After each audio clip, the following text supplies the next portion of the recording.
In today's video tutorial, I'm going to share to you on how you can fix the Isdone.dll error on your Windows. So let's get started. So go ahead in the Windows search bar, and here you just need to simply type sysdm.cpl.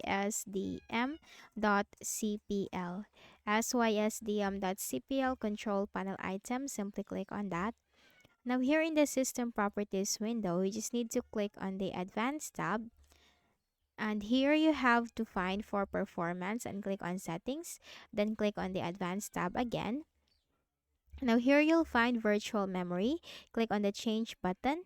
Make sure to uncheck this option, automatically manage paging file size for all drives. And you have here for the custom size, click on that.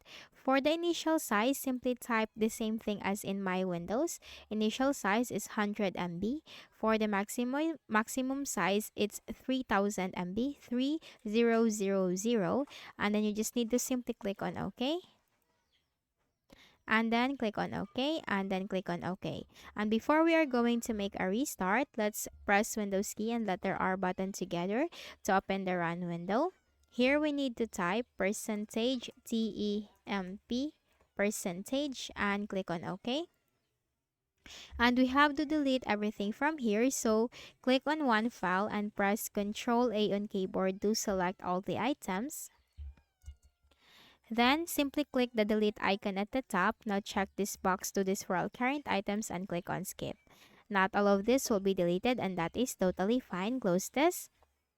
Then you have to open your recycle bin and delete everything from here. So click empty recycle bin and click on yes.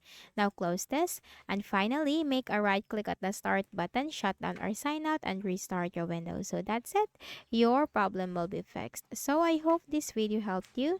Kindly please do not forget to hit the like button and subscribe to this YouTube channel for more tutorials like this. Thank you for watching.